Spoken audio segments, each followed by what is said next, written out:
Hello दोस्तों, नमस्कार, सत श्री अकाल, अस्सलाम वालेकुम। बहुत दिनों के बाद मैं आज आप लोगों के लिए वीडियो बना रहा हूं और मैं इस समय जा रहा हूं हॉस्पिटल। कुछ ना कुछ प्रॉब्लम चलती रहती है, ये तो लाइफ है और लाइफ में कुछ ना कुछ तो नया होता ही रहता है। तो ठीक है, वो तो खैर पर्सनल इशू है, उसको मैं ज़्यादा डिस्कस नहीं करना चाहूँगा।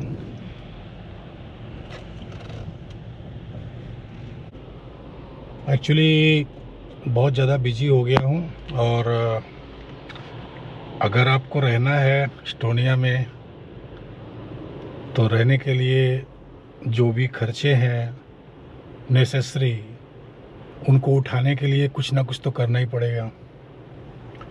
और मैंने यूट्यूब से उम्मीद अभी मतलब बंद ही कर दी है, ख़त्म हो गई, क्योंकि काफ़ी मेहनत करने के बाद में भी कोई रिजल्ट नहीं मिला यूट्यूब से। लेकिन फिर भी मैंने ब्लॉगिंग चालू रखी है आप लोगों के लिए, क्योंकि आप लोग फैमिली मेम्बर्स हैं, तो कुछ ना कुछ तो आप लोगों की सेवा में प्रस्तुत करता ही रहूँगा, हाजिर करता रहूँगा। मैं वही कह रहा था कि मैं काफ़ी बिजी हो गया हूँ और अभी कुछ ना कुछ तो करना ही पड़ेगा। तो मैं भी इस समय बहुत ही मेहनत कर रहा हूँ और इतनी मेहनत शायद मैंने अगर पहले की होती, जब मैं यहाँ यूरोप में आया था 13 साल पहले, तो कुछ तस्वीर ही अलग होती। ये तो मैं नहीं कह सकता कि क्या होता क्या नहीं होता, कितना इकट्ठा होता, क्योंकि मैंने कभी इकट्ठा करने की सोची नहीं है, लेकिन फिर भी तस्वीर अलग होती है। तो खैर कोई बात नहीं। कहते हैं ना कि जो गुजर गया है उसको याद करने से कोई फ़ायदा नहीं, आगे को देखना चाहिए, और आगे को भी नहीं, वर्तमान को देखना चाहिए। अगर वर्तमान सही है तो भविष्य भी सही रहेगा। जो पिछला है, जो गुजर गया है, उसको याद करने से कोई फ़ायदा। काफ़ी मेहनत कर रहा हूँ और मेहनत वही बस फूड डिलीवरी में क्योंकि मेरे सामने दूसरा कोई ऑप्शन नहीं बचा है। अगर यहाँ पर रहना है, सरवाइव करना है, मंथली रेंट पे करना है, दूसरे एक्सपेंसेस वो सारे करने हैं, टैक्स वगैरह भी पे करना है, क्योंकि बिना टैक्स के तो कोई रह नहीं सकता है इस कंट्री में, यूरोप के किसी भी कंट्री में।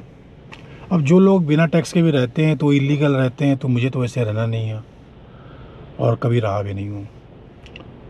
तो कहने का मतलब काफ़ी मेहनत कर रहा हूँ इस समय पे मैं, और इसीलिए काफ़ी बिजी रहता हूँ, तो ब्लॉगिंग वगैरह ज़्यादा नहीं कर पाता हूँ। चलते फिरते जो ब्लॉगिंग हो सकती है वही कर लेता हूँ। अब मैं आज के इस वीडियो में मैं ये बताना चाहता हूँ कि अभी एस्टोनिया जो है काफ़ी सख्त हो गया है। और अभी क्या, पिछले लगभग 1.5 साल से 2 साल से ये स्थिति है यहाँ की। हमारे एक सिंह साहब हैं इंदौर से, और उन्होंने हमारी काफ़ी मदद किया, मेरे लिए उन्होंने बहुत कुछ किया था। लेकिन जब उन्होंने यहाँ बिजनेस स्टार्ट करने की सोची तो मैंने उनके लिए कुछ करने की सोची, लेकिन मैं कर नहीं पाया। तो मुझे बहुत दुख हुआ था और मुझे लगा कि शायद मेरे केस में ही ऐसा हुआ है, लेकिन बाद में मुझे मालूम पड़ा कि ऐसा नहीं है। यहाँ पर जो पहले से जो इस्टेब्लिश्ड हैं, जो बड़े बड़े बिजनेसमैन, वो भी अब अपने किसी भी नए एम्प्लॉई को या पार्टनर को नहीं बुला पा रहे हैं। बहुत ज़्यादा सख्त हो गया है। अभी इस समय की स्थिति इतनी मतलब पेचीदी हो गई है एस्टोनिया के बारे में, और जिसका कारण कि कई लोगों ने गलत किया है। मैं किसी मुल्क का नाम नहीं लेना चाहूँगा, लेकिन कुछ मुल्क ऐसे हैं कि जिनके लोगों ने क्या कहें, अभी शादी के नाम पे भी किसी और को लेके आ गए, और अलग अलग तरीके से, ऐसा मैंने सुना है।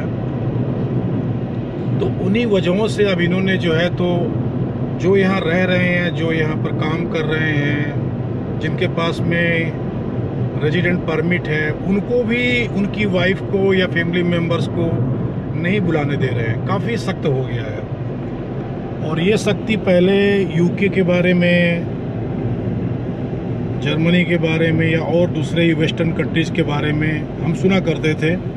एस्टोनिया में काफ़ी आसान था, किसी भी फैमिली मेम्बर्स को या फ्रेंड को या बिजनेस पार्टनर्स को या एम्प्लॉइज़ को बुलाना बहुत ही आसान था। लेकिन अब बिल्कुल उसी तर्ज पे सब कुछ हो रहा है, जैसे कि यूके में, जर्मनी में, यूएसए में, वैसे ही एस्टोनिया में भी काफ़ी सब कुछ मुश्किल हो गया है। बहुत ही अच्छी प्रोफाइल होगी, आपका स्पॉन्सर बहुत ही तगड़ा होगा, आपकी जॉब बिल्कुल अच्छी कंपनी से मिल रही होगी, अच्छी जॉब मिल रही होगी, तभी पॉसिबल है।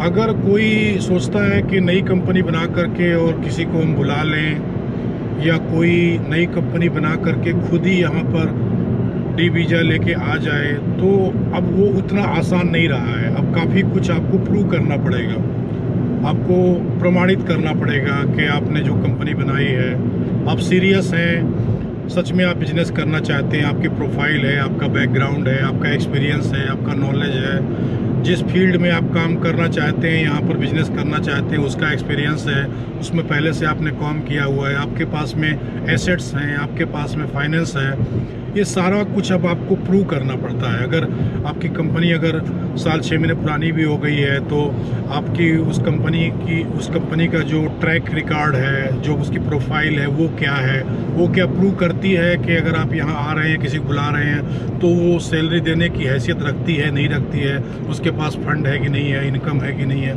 बहुत कुछ अब इस पे निर्भर करता है। तो अब पहले वाली बात नहीं रही है। अब अगर आप सोचते हैं कि बड़ी आसानी से ई रेजिडेंसी मिल जाती है और फिर हम कंपनी बना करके यहाँ आ जाएंगे, कंपनी बना लेंगे या बाई कर लेंगे और डी वीज़ा या हम कुछ भी करके हम यहाँ आ जाएंगे, पॉसिबल नहीं है। अब पॉसिबल नहीं है, पहले था, अब पॉसिबल नहीं है। अब आपको जो भी करना होगा बहुत ही मजबूती के साथ करना होगा। आपकी मजबूत प्रोफाइल चाहिए और सब कुछ चाहिए, फाइनेंस भी चाहिए, एसेट्स चाहिए, एक्सपीरियंस चाहिए, नॉलेज चाहिए, प्रोफाइल चाहिए, सब कुछ चाहिए। तो कोई भी जो नए लोग अगर सोच रहे हैं यहाँ पर आने के लिए, बिजनेस करने के लिए, जॉब करने के लिए, तो अब उनको बहुत ही केयरफुल रहना पड़ेगा। अगर कोई आपको बुला रहा है काम पे, तो आप पहले उस पर पूरी तरीके से छानबीन कर लें कि वो जो जॉब दे रहा है वो दे सकता है, नहीं दे सकता है, उसकी कंपनी प्रोफाइल क्या है। अगर आप जो बिज़नेस करने जा रहे हैं तो उसका एक्सपीरियंस, नॉलेज, एसेट्स, फाइनेंस, सब कुछ आपका होना चाहिए। ठीक है, तो आज के ब्लॉग में मैंने थोड़ी सी जानकारी देनी चाहिए और वही मैंने आपको दिया है। तो कोई भी स्टेप उठाइएगा तो बहुत सोच समझ उठाइएगा, किसी कहने पर मत जाइएगा। कोई एजेंट वगैरह काम नहीं करेगा, एजेंट यहाँ पर होते भी नहीं हैं। और अगर कोई एजेंट गिरी कर रहा है तो उसके बहकावे मत आना, ऐसा कोई कुछ नहीं कर सकता। आपकी प्रोफाइल होगी और सब कुछ ओरिजिनल होगा, तभी आप यहाँ पाएंगे एस्टोनिया में, अदरवाइज़ नहीं आ पाएंगे। ठीक है, थैंक यू, शुक्रिया, अल्लाह हाफिज़, खुदा हाफिज़, राम राम, जय हिंद, जय भारत। पिछले कई दिनों से यहाँ काफ़ी बारिश हो रही है और मैं यहाँ पहुँच गया हूँ। ये हॉस्पिटल का टैक्सी स्टैंड है और कार पार्किंग है। टैक्सियाँ यहाँ पर आके रुकती हैं। ये बैक साइड का है, फ्रंट साइड उधर है। तो ये पूरा हॉस्पिटल ही है। जो बिल्डिंग देख रहे हैं, ये बिल्डिंग है, इसके बगल में है, पीछे है, कई सारी बिल्डिंग्स हैं। तो इस समय मैं हॉस्पिटल पहुँच गया हूँ और मैं जल्दी आ गया। मैं बहुत जल्दी टैक्सी वाला लेके आया और अभी 15 मिनट की देरी है क्योंकि मेरा अपॉइंटमेंट 9 o'clock को है, तो मुझे इंतज़ार करना पड़ेगा 9 बजे तक के लिए। तो ये सारा हॉस्पिटल ही है, देख रहे हैं आप। ये हॉस्पिटल की नई बिल्डिंग है और इसी में मुझे जाना है 6th फ्लोर में। 6th फ्लोर में मेरी डॉक्टर साहिबा जो है तो वो बैठती है, मोहतरमा। तो ये देख रहे हैं आप, ये हॉस्पिटल, ये फ्रंट साइड है। और जो इधर से मैं आया टैक्सी स्टैंड से, तो ये न्यू बिल्डिंग बनी है, तो मेरी डॉक्टर जो हैं तो इसी में बैठती हैं। तो ये देखिए आप, लिखा है सामने मेडिकम। तो ये आप बिल्डिंग देख रहे हैं, ये सारा यहाँ का ये मोहल्ला क्लिनिक है एस्टोनिया का, टालिन का। तो ये मोहल्ला क्लिनिक की जो बिल्डिंग देख रहे हैं, 1 2 3 इमारतें, इसके पीछे भी 4-5 इमारतें हैं। तो बहुत बड़ा ये मोहल्ला क्लिनिक है। मोहल्ला क्लिनिक नहीं, ये इसको मेडिकम बोलते हैं, ये जहाँ पर फैमिली डॉक्टर्स बैठते हैं सभी लोगों के। तो एस्टोनिया में इसी तरीके के हर एक मोहल्ले में कई सारे होते हैं। मोहल्ले में केवल एक नहीं होता है, एक ही मोहल्ले में कई होते हैं। तो मोहल्ला क्लिनिक मैंने इसलिए बोला क्योंकि भाई इंडिया में आजकल एक मोहल्ला क्लिनिक की बात चला करती है आम आदमी पार्टी के द्वारा, और शायद उन्होंने कुछ डिस्पेंसरीज वगैरह या मोहल्ला क्लिनिक ओपन भी किए होंगे। मुझे नहीं पता है कैसे मोहल्ला क्लिनिक है वो इसी तर्ज पे हैं या बस केवल नाम के हैं, ये तो मुझे नहीं पता है। तो बस इसीलिए मैंने मोहल्ला क्लिनिक जो लफ्ज़ है, शब्द है, उसका इस्तेमाल किया जिससे कि आप लोग आसानी से समझ सकें। क्योंकि जो हमारे सब्सक्राइबर्स हैं मोस्टली इंडिया, पाकिस्तान, बांग्लादेश, इन कंट्रीज़ के ज़्यादा हैं। कुछ नेपाल के भी हैं और भी कंट्रीज़ के हैं, लेकिन मोस्टली जो है तो इंडिया, बांग्लादेश, पाकिस्तान, इन्हीं कंट्रीज़ के हैं।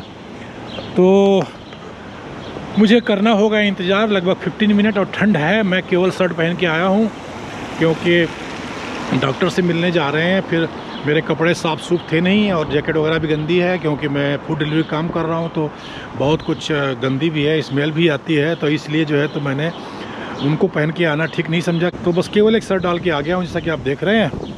तो अभी इंतज़ार करते 10 मिनट की देरी और है। 10 मिनट के बाद में मेरा फिर डॉक्टर से मिलना होगा।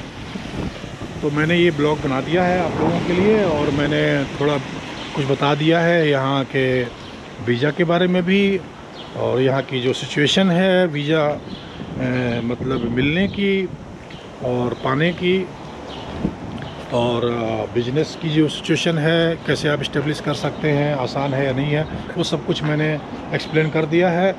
और उम्मीद करता हूँ कि आपने पूरा वीडियो देखा होगा। नहीं देखा हो तो पूरा वीडियो देख लीजिएगा, तो आपको थोड़ी बहुत इन्फॉर्मेशन मिलेगी। ठीक है, फिर आगे मिलेंगे, फिर आगे नेक्स्ट वीडियो में आपको और भी कुछ बताएंगे। थैंक यू, शुक्रिया, अल्लाह हाफ़िज़, खुदा हाफ़िज़, राम राम, जय हिंद, जय भारत।